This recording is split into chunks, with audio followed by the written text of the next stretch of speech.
Why being the good girl is blocking your manifestations. If you feel like you have done everything right, work hard, you pour out into other people, you do things like making yourself a little bit smaller in order to keep the peace. You followed the rules, and this is true in manifestation and in like normal people world at work. You do the things that you believe are societally correct, and you still don't have what it is that you desire, whether it's love or money or freedom or feeling alive or any number of these things. This is probably the reason. Most of the women that come into my world, and this is true for men too, but I'm speaking primarily to women, they're secretly, they probably don't even realize it, but they're secretly living from good girl identity. This is being polite, being productive, being accommodating, and deeply unfulfilled. So I'm going to talk about this a little bit deeper and where it shows up and why it's preventing you from receiving the things that you desire in the life that you desire. I hesitated to use the term good girl because I think that it's kind of gross, especially as I age. Like, I don't resonate so much with a good girl. However, when I start to take a look into it and I start to explain it, and in the courses and things that I've taken, I to have a better understanding of how this works, especially as somebody that has come from a religious background. Um, it's just it's pounded into our heads, whether you come from a religious background or not. It is societally pounded into our fucking heads that we need to be the good girl. And it brings a level of safety if we dress a certain way or dress in the words that are coming through. It's like I don't believe this, so it's hard for me to even say it, but like, if you dress more modest or if you dress, they're like classy. If you dress classy, then bad things won't happen to you, for example. It's a little bit different now, I think, for younger women, but and a lot of my clients tend to be my age or older. Not to say that I don't work with younger clients, but a lot of the women in my world were told, get married, have kids, right? Like that will be the height of your joy and the height of your happiness. And then we were thrust into a society and an economy where that was difficult, and it has become increasingly difficult. And so then it's like now we're also working full time and over giving in all of these different areas of our lives, and carving out time for ourselves is like impossible. And this has led to, it's like like overgeneralizing here, but a lot of the women that come to work with me, yeah, that come to work with me, clients are fucking burnt out and they're tired and they're like, Ashley, I work so hard. Why do I not have what I want? Why didn't I get the promotion? Why, did this happen? Why can't I meet a healthy love interest, right? And it's like, your beliefs about yourself and your beliefs about the way that the world works are what's fucking you up. And with the good girl conditioning, playing out the good girl will fuck you over every single time because it will always leave you lacking. It will always leave you with a sense of I'm not good enough. Because the good girl standard is this level of perfection, which your soul is probably resisting against in the first place. Not only that, but like it is impossible, right? Because if you're in this good girl persona, for lack of a better word, it's this unachievable standard because if you aren't having what you want, it is your fault because you're not being good enough. Because you can never be good enough. And it's all bullshit. And it's all put here to keep you small, to keep you in this perceived safety, which it's not safety. It's like having a blankie where it's like, no, I have this, like I feel safe, but you're not actually safe. And that's a whole nother tangent. But who the good girl is. She plays by the rules, often abandoning herself in the process, doing this at her own expense. She overgives, she overachieves, she probably outperforms, she overthinks. She's constantly living in this world of looking outside of herself and being so disconnected from her internal world, her internal thoughts and beliefs, but also her physical body and her internal feelings, right? And this is where she's probably in functional freeze and she's numb and or is numbing herself with different addictions. And, it's like doom scrolling, right? For example, she believes, and I said this, I'm kind of looking at my notes here, but she believes if she's good enough, if she can reach this epitome of worthiness, of being good enough, of following the rules exactly right, and somehow manages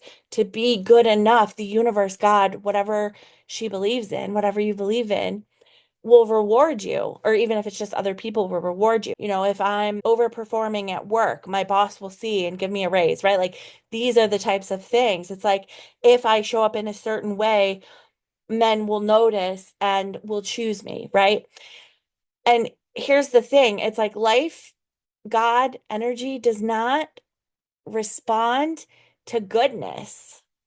It's like that's what religion teaches, but that's not how it actually works. The way that life responds to you is through your energetic truth and self-concept, how you view yourself, how you view the world, how you view other people, how you view money, how you view, the like if you date men, it's like if you think all men are shit, guess what? You're never going to call in or receive healthy love from a man because you have this belief. And trust me, I know it's like go online and you'll be told all about how men aren't shit, right? Um, but if you believe these things to be true, which is very easy to do, it becomes impossible for you to receive your desires because you will believe that you're not good enough. You will believe that you have to reach this form of perfection that you will never reach because we are humans and humans are and will never be perfect. And the good girl always waits to be chosen by other people, by money, by, I was gonna say money again, but like in your career, at home, with other people. It's like if I'm good enough, if I just give a little bit more, then I'll be worthy and I'll receive. But the woman who thrives chooses herself first. And like I'm remembering previous versions of me before or like mid healing even. If I heard that, I would be like, I don't want to be selfish. I don't want to be somebody that puts themselves first because that's that's not good. I would be a bad person. And the truth of it is it's not coming from a place of me, me, me. It's coming from a place of, oh, I deeply love myself. And only from that place can what I give be from a place of love and genuine, authentic love. And there won't be strings attached, even emotional strings attached, right? That's the ideal, not the I'm going to overgive and hope someday it's enough to make me worthy. Okay. So I've talked about a little bit about how this blocks manifestation. Manifestation, the universe, the energy, it's everything is energy, responds reflects your inner world, reflects how you view yourself. If you, I'm just getting scenes of like how this plays out. You view yourself as somebody that, and I've talked about this in other videos, but if you view yourself as somebody that never gets chosen, right? Like I'm always chosen last, whatever. That is going to keep being reflected back to you in all sorts of shitty ways. It is manifestation, the energy around you of the world responds to self-perception and embodiment, who you believe yourself to be and who you are, not how much effort you put out. It doesn't. Now, if you're putting out a bunch of effort, if you're overworking and like white knuckling it through the day, you will have results, but it will always come at you skewed. Maybe it probably won't quite be enough, or the more you get, the harder it feels. These types of things. But when you operate from this place of I must earn it, you are actively living out lack. I don't have enough. And it will always come back to you as not enough. And this, it's like every single one of my clients has this, where it's like the more money I make, it's like I'm always just enough. And it's shifting this is what shifts how you receive things and the way that you receive them. So the good girl, I always want to do this, like the good girl suppresses desire to stay safe. Most of the people that work with me when they first come in, they're like, I don't know exactly what it is. They'll actually say to me, I don't know why I'm here. I just felt called to work with you. I don't know what I want. I just know that I'm meant for more. I know that there has to be more to life than this because I've gotten everything that I thought I wanted and I'm still not happy or fulfilled. And it's such a beautiful moment because it's this realization of your soul speaking louder than your fears or than your conditioning. And I don't believe you have to know exactly what you want in order to manifest it, in order to receive it. And it is because of this belief, it is very easy for me to help my clients uncover what it is that they desire. Because most of the time, you don't know what you desire because you're suppressing it because you think that it will make you a bad person. You think that you're not worthy of it. It's just like so coded in shame that you can't actually see it. And it can be, I'm like, it's fun. It doesn't necessarily feel fun in the moment, but when you start to unearth and uncover your desires, your truest desires, it gets to be fun because it's like, I didn't realize that. I didn't realize that I desired that, right? And these desires will come out. You will find that you're just full of desires. And that is not a bad thing, right? That's how it's supposed to be. Okay. So, how do you start shifting this? This is the work that we do in my world. This is how my clients shift and become the versions of themselves that get whatever the fuck they want in the most beautiful ways. But if you're like watching this video and you're like, just tell me, Ashley, please help me. I would start with identifying where you're still performing or playing small to be liked. This is like, I want more money, but I'm scared that if I have more money, the people around me are going to ask for money or expect me to pay for things that I don't want to pay for, or blah, blah, blah, blah, blah. I will get used. I will, it's like thinking like somebody that wins the lottery. It's like all of a sudden you have all these cousins and uncles and all of these people that just like come out of the woodwork, like, hey, right? And I feel like this is, I don't know that it's instinct, but that's the word that's like wanting to be said. It becomes like this self-protection instinct of like, I don't want more because I don't want to have to protect myself and the moreness, right? It also is if I have more, I won't be liked. People won't like me.